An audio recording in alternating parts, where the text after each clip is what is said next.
Terungkap isu chat mantan Ketua Komisi Pemilihan Umum atau KPU Republik Indonesia Hasyim Asyari kepada perempuan anggota Panitia Pemilihan Luar Negeri PPLN Den Haag Belanda berinisial CAT. Diketahui Hasyim Asyari diberhentikan dari jabatannya sebagai Ketua KPU Republik Indonesia. Pencopotan Hasyim Asyari dilakukan Dewan Kehormatan Penyelenggara Pemilu atau DKPP melalui sidang yang berlangsung di Jakarta pada Rabu 3 Juli 2024. Hasyim Asyari dicopot karena melanggar Kode Etik Penyelenggara Pemilu atau KEPP berupa tindakan asusila terhadap perempuan anggota Panitia Pemilihan Luar Negeri PPLN Den Haag Belanda inisial CAT. Kasus asusila terjadi melalui percakapan dalam pesan singkat. Diungkapkan anggota Dewan Kehormatan Penyelenggara Pemilu atau DKPP Muhammad Tio Aliansyah, ada beberapa pokok-pokok pernyataan dalam sidang tersebut. Di antaranya sejak awal pertemuan dengan pengadu, dalam hal ini CAT, ia sudah memiliki intensi untuk memberikan perlakuan khusus pada pengadu atau CAT melalui percakapan.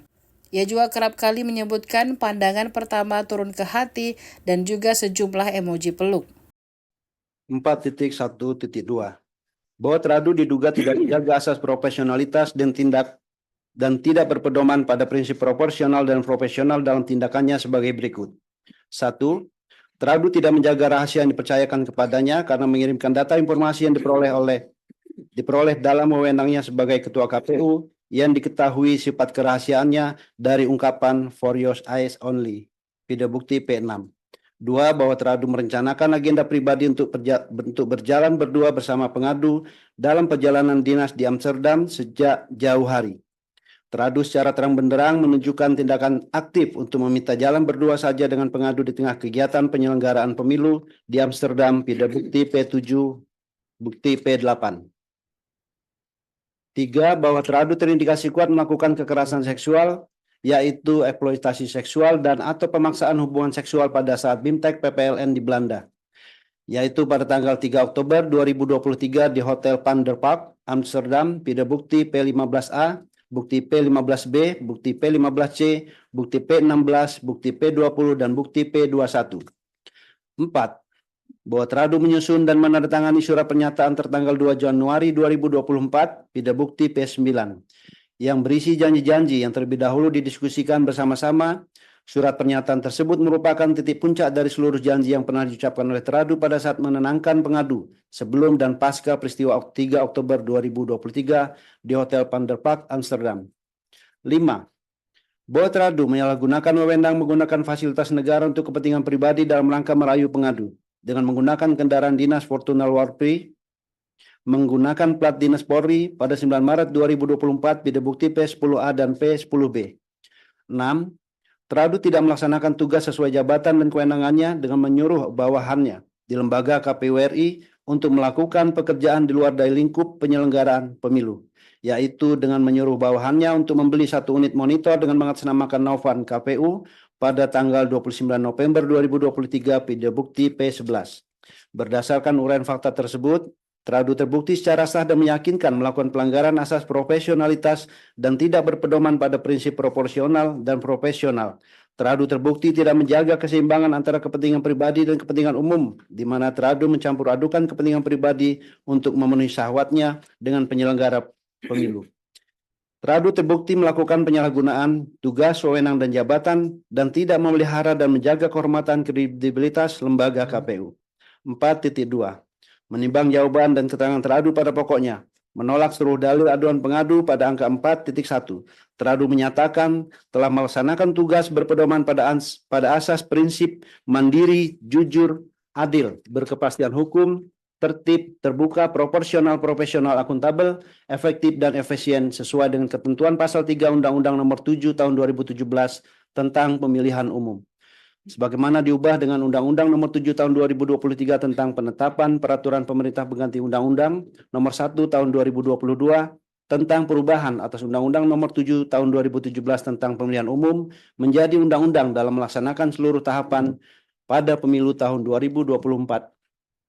4.2.1.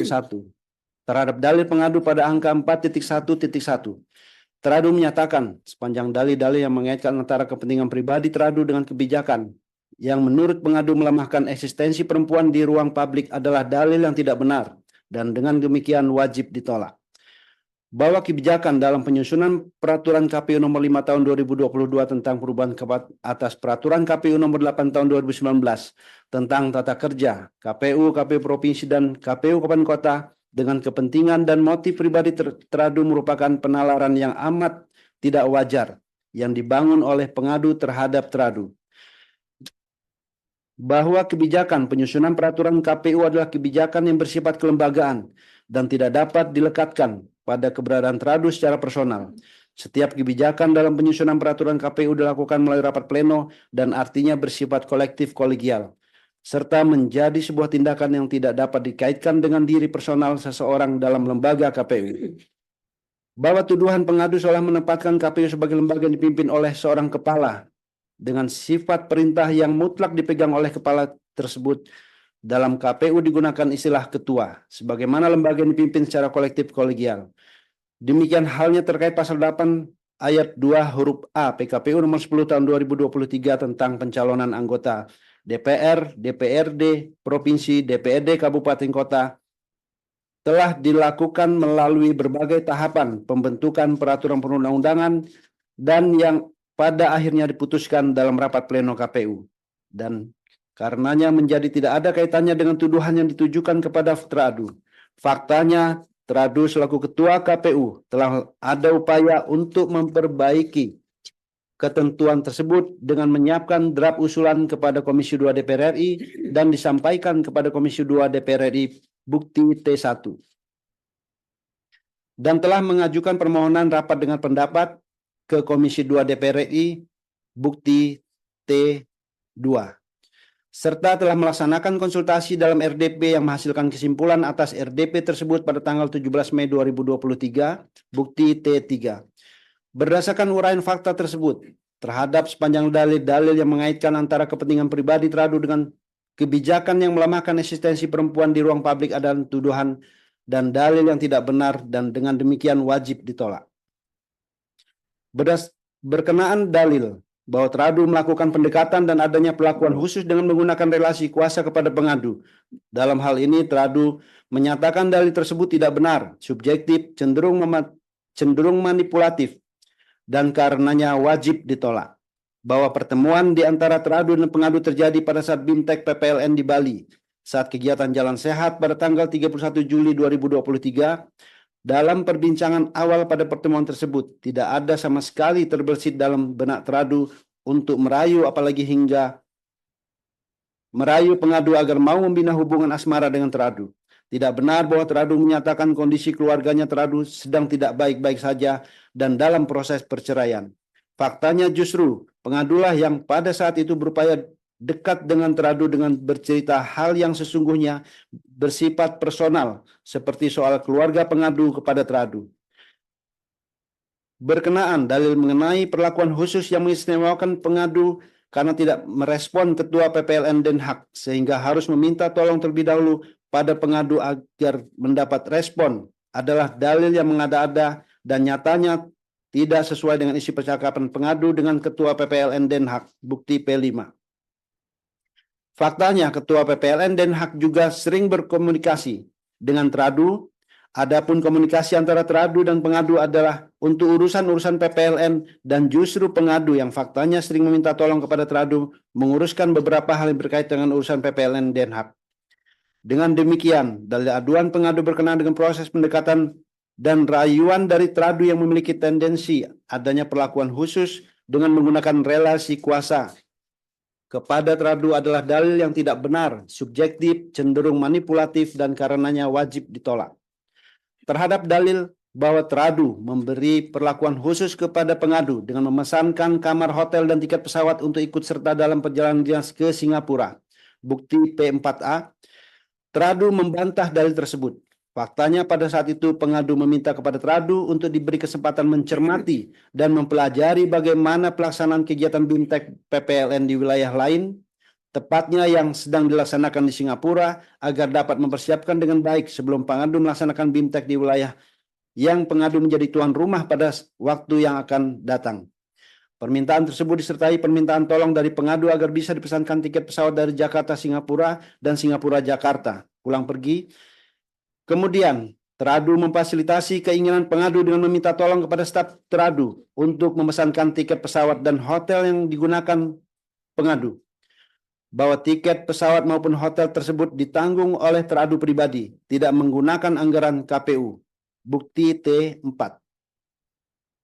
Berkenaan, suap video yang berisi ucapan untuk pengadu dilakukan pada saat di luar rangkaian atau tepatnya dibuat setelah selesai acara. Bahwa faktanya hal tersebut adalah permintaan pengadu sendiri, di mana pengadu sebelumnya mengatakan kalau pengadu adalah penggemar Vincent dan Desta. Karenanya pengadu meminta kepada teradu untuk dibuatkan video ucapan tersebut setelah acara selesai.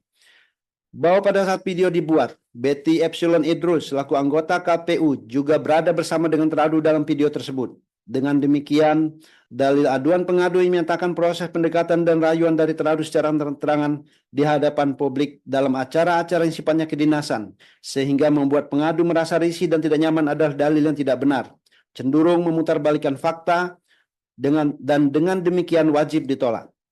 Berdasarkan uraian fakta tersebut, dalil aduan pengadu sepanjang pada angka 4.1.1 tidak benar dan demikian wajib, saya ulangi, tidak benar dan dengan demikian wajib ditolak. Download Tribun X sekarang, menghadirkan lokal menjadi Indonesia.